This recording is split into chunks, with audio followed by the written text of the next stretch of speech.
வணக்கம். பொன்னியின் செல்வன் பாகம் 1. காக்கையும் குயிலும். இரவெல்லாம் கட்டையைப் போல் கிடந்து தூங்கிவிட்டு காலையில் சூரியன் உதித்த பிறகே வந்தியத்தேவன் துயிலெழுந்தான். விழித்துக் கொண்ட பிறகு எழுந்திருக்க மனம் வராமல் படுத்திருந்தான். மேலைக்காற்று விற்றென்று வீச மரச்செடிகளின் கிளைகளுக்கும் இலைகளுக்கும் ஒன்றோடு ஒன்று உராய்ந்து சோ என்ற சத்தத்தை உண்டாக்கிக் கொண்டிருந்தன. அந்த ஸ்ருதிக்கிணங்க ஓர் இளம் பிள்ளையின் இனிய குரல் சுந்தரமூர்த்தி சுவாமிகளின் தேவாரப் பாடலை பண்ணுடன் பாடியது. இதைக் கேட்ட வந்தியத்தேவன் கண்ணை விழித்துப் பார்த்தான். அவனுக்கெதிரே பூந்தோட்டத்தில் கொன்றை மரங்கள் சரஞ்சரமாக பொன் மலர்கள் தொங்கவிட்டு கொண்டு காட்சியளித்தன. சேத்தன் அமுதன் ஒரு கையில் குடலையையும் இன்னொரு கையில் அலகையும் வைத்துக்கொண்டு வாயினால் பாடிக்கொண்டே கொன்றை மலர்களை பறித்து கொண்டிருந்தான். அதிகாலையிலே எழுந்து ஸ்நானம் செய்து திருநீறு புனைந்திருந்த சேத்தன் அமுதன் சிவபக்தனாகிய மார்க்கண்டனைப் போல் தோன்றினான். இப்படி இனிமையாகவும் அழகாகவும் பாடும் பிள்ளையின் குரலை கேட்க அவனுடைய அன்னை கொடுத்து வைக்கவில்லையே என்ற எண்ணத்துடன் வந்தியத்தேவன் எழுந்தான். அமுதனைப் போல் தானும் பூந்தோட்டம் வளர்த்து சிவகைங்கரியம் செய்து கொண்டு ஏன் ஆனந்தமாய் காலங்கழிக்கக் கூடாது? எதற்காக கையில் வாளும் வேலும் ஏந்தி கொண்டு ஊர் ஊராக அலைய வேண்டும்? எந்த நேரமும் பிறரை கொல்லுவதற்குப் பிறரால் கொல்லப்படுவதற்கும் ஆயத்தமாக ஏன் திரிய வேண்டும்? இத்தகைய எண்ணங்கள் அவன் மனதில் உதித்தன. ஆனால் சிறிது நேரத்தில் மனம் மாறியது. சேத்தன் அமுதனைப் போல் உலகில் எல்லோருமே சிவபக்தர்களாய் இருந்து விடுவார்களா? திருடர்களும் கொள்ளைக்காரர்களும் வஞ்சகர்களும் எளியவர்களை துன்புறுத்துவதில் களிப்படைகிறவர்களும் இருக்கத்தான் இருப்பார்கள். இவர்களை எல்லாம் அடக்கி நியாயத்தையும் தர்மத்தையும் நிலைநாட்ட அரசாங்கம் வேண்டும். இவர்களுக்கு ஆபத்து வராமல் பாதுகாக்க வேளக்கார படைகளும் வேண்டும். தன்னைப் போல் அரசர்களுக்கு ஓலை கொண்டு போகவும் ஆட்கள் வேண்டும். ஆம், இன்று சுந்தர சக்கரவர்த்தியை பார்த்தே தீர வேண்டும். பெரிய பழுவேட்டரையர் திரும்பி வருவதற்குள் சக்கரவர்த்தியை பார்த்தால்தான் பார்த்தது. அவர் வந்துவிட்டால் அது சாத்தியமில்லாமலே போகலாம்.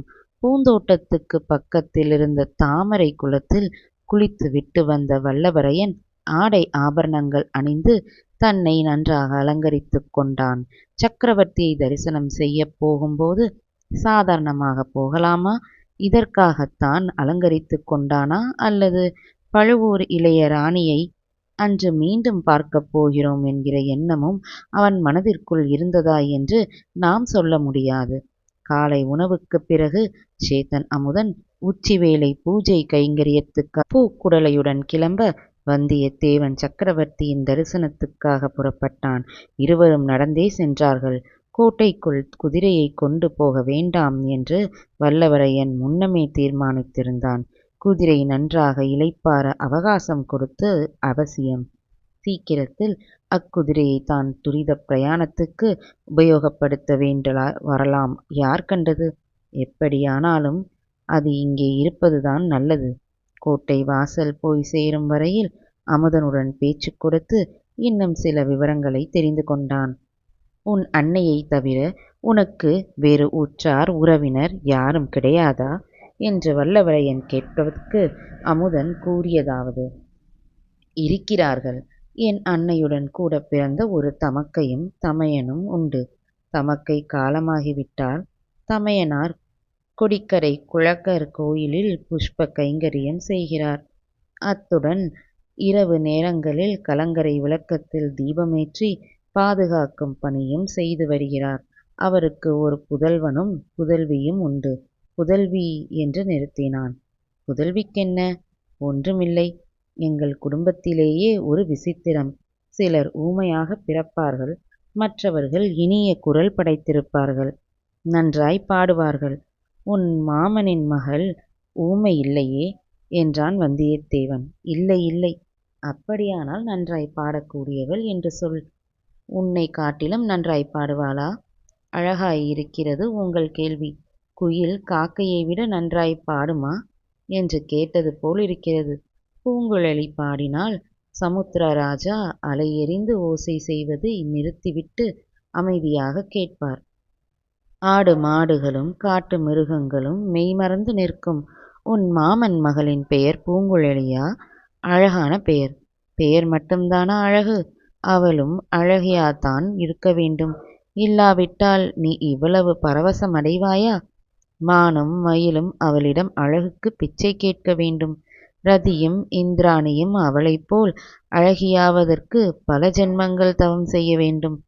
சேத்தன் அமுதனுடைய உள்ளம் சிவபக்தியிலேயே பூர்ணமாக ஈடுபடவில்லை என்பதை வல்லவரையன் கண்டு கொண்டான். அப்படியானால் உனக்கு தகுந்த மணப்பெண் என்று சொல்லு. மாமன் மகளாய் முறைப்பெண்ணுங்கூடதான். கல்யாணம் எப்போது என்று கேட்டான் வந்தியத்தேவன். எனக்கு தகுந்தவள் என்று ஒரு நாளும் சொல்ல மாட்டேன். நான் அவளுக்கு எவ்விதத்திலும் தகுதியில்லாதவன். பழைய நாட்களைப் போல பூங்குழலிக்கு சுயம்வரம் வைத்தால் 56 தேசத்து ராஜாக்களும் வந்து போட்டி போடுவார்கள். தமயந்தியை மணந்து கொள்வதற்கு வானுலகத்தில் இருந்து தேவர்கள் வந்தது போல் வந்தாலும் வருவார்கள். ஆனால் இந்த கலியுகத்தில் அவ்விதமெல்லாம் ஒரு வேளை நடவாது. அப்படியானால் உன்னை மணந்து கொள்ள அவள் விரும்பினாலும் நீ மறுத்து விடுவாய் என்று சொல். நன்றாயிருக்கிறது. இறைவன் முன்னால் தோன்றி நீ சுந்தர மூர்த்தியைப் போல் இந்த உடம்போடு கைலாசத்துக்கு வருகிறாயா, அது பூலோகத்திலிருந்து பூங்குழலியுடன் வாழ்கிறாயா என்று கேட்டால் பூங்குழலியுடன் வாழ்கிறேன் என்று தான் சொல்வேன். ஆனால் நான் சொல்லி என்ன பயன்? ஏன் பயனில்லை? உனக்கு சம்பந்தமாயிருக்கும்போது அநேகமாக கல்யாணம் ஆனது போல்தானே. எல்லோரும் பெண்களை கேட்டுக்கொண்டுதானா கல்யாணம் செய்கிறார்கள்? உதாரணத்துக்கு பெரிய பழுவேட்டரையர் 65 வயதுக்கு மேல் கல்யாணம் செய்து கொண்டிருக்கிறாரே, அந்த ராணியின் சம்மதத்தின் பேரிலா திருமணம் நடந்திருக்கும்? அண்ணா, அது பெரிய இடத்து சமாச்சாரம். நாம் ஏன் அதை பற்றி பேச வேண்டும்? முக்கியமாக உங்களுக்கு எச்சரிக்கை செய்கிறேன். நீங்கள் கோட்டைக்குள் போகிறீர்கள். கோட்டைக்குள் பழுவேட்டரையர்களை பற்றி எதுவும் பேச வேண்டாம். பேசினால் ஆபத்து வரும். ஏது தம்பி, ஒரேடியாக பயமுறுத்துகிறாயே? உண்மையைத்தான் சொல்கிறேன். மெய்யாக 2 பழுவேட்டரையர்களும் தான் இப்போது சோழ சாம்ராஜ்யத்தையே ஆளுகிறார்கள். அவர்களுடைய அதிகாரத்துக்கு விஞ்சிய அதிகாரம் வேறு கிடையாது.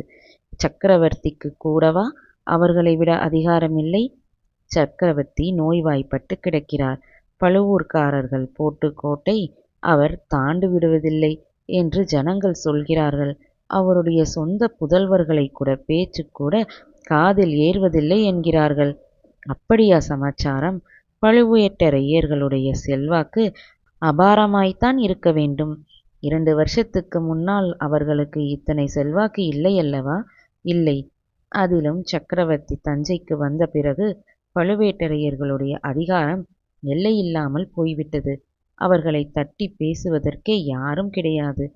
அனிருத்த பிரம்மராயர் கூட வெறுப்படைந்துதான் பாண்டிய நாட்டுக்கு போய்விட்டார் என்று கேள்வி. பழையாறையில் இருந்த சக்கரவர்த்தி தஞ்சாவூருக்கு எதற்காக வந்தார்? உனக்கு தெரியுமா தம்பி? நான் கேள்விப்பட்டதை சொல்கிறேன். 3 வருஷத்துக்கு முந்தி வீரபாண்டியன் போரில் மாண்டான். அச்சமயம் சோழர் படைகள் பாண்டிய நாட்டில் சில கொடூரங்களை செய்ததாக கேள்வி. யுத்தமென்றால் அப்படித்தானே? மதுரை சோழ ராஜ்யத்துக்கு உட்பட்டு விட்டது. ஆனால் வீரபாண்டியனுக்கு அந்தரங்கமான சிலர் எப்படியாவது பழிக்கு பழி வாங்குவதென்று சபதம் எடுத்துக்கொண்டு சதி செய்கிறார்களாம். பழையாறையில் மன்னர் இருந்தால் அவரை பாதுகாக்க முடியாது என்றுதான் அவரை பழுவேட்டரையர்கள் தஞ்சைக்கு அழைத்து வந்து விட்டார்கள். இங்கே கோட்டையும் வலிவுள்ளது, கட்டுக்காவலும் அதிகம். அதோடு சக்கரவர்த்தியின் உடம்பு நலத்துக்கும் பழையாறையை காட்டிலும் தஞ்சாவூர் நல்லது என்று வைத்தியர்கள் சொன்னார்கள். சுந்தர சோழரின் உடம்பை பற்றி எல்லோரும் சொல்கிறார்கள். ஆனால் என்ன நோய் என்று மட்டும் யாரும் தெரியவில்லை. தெரியாமல் என்ன, சக்கரவர்த்திக்கு பக்கவாதம் வந்து 2 கால்களும் சுவாதீனம் இல்லாமல் போய்விட்டன. அடடா, அதனால் அவரால் நடக்கவே முடியாதில்லையா? நடக்க முடியாது. யானை அல்லது குதிரை மீது ஏறவும் முடியாது. படுத்த படுக்கைதான். பல்லக்கில் ஏற்றி இடத்துக்கு இடம் கொண்டு போனால்தான் போகலாம். அதிலும் வேதனை அதிகம். ஆகையால் சக்கரவர்த்தி அரண்மனையை விட்டு வெளியே கிளம்புவதே இல்லை. சில காலமாக சித்தம் அவ்வளவு சுவாதீனத்தில் இல்லை என்றும் சொல்கிறார்கள். ஆகா, என்ன பரிதாபம்! பரிதாபம் என்று கூட சொல்லக்கூடாது அண்ணா. அதுவும் ராஜநிந்தனை என்று சொல்லி பழுவேட்டரையர்கள் தண்டனை விதிப்பார்கள். பழுவேட்டரையர் எங்கே யாரிடம் பேசினாலும் பழுவேட்டரையர்களைப் பற்றியே பேச்சு. அவர்கள் எவ்வளவு பராக்கிரமசாலியாயிருந்தால்தான் என்ன? தன பொக்கிஷம், தானிய களஞ்சியம், தஞ்சை நகர் காவல், ஒற்றைப்படை எல்லாம் அவர்களுடைய வசத்தில் இருக்கும்படி சக்கரவர்த்தி விட்டிருக்கக் கூடாது. இவ்வளவு அதிகாரத்தையும் அவர்களிடம் விட்டதனால் அல்லவா சக்கரவர்த்திக்கு விரோதமாக சதி செய்யத் தொடங்கிவிட்டார்கள். இவர்களுடைய சதி எவ்வளவு தூரம் பலிக்குமோ அது பலிக்காமல் போக நம்மால் இயன்ற பிரயத்தனம் செய்ய வேண்டும்.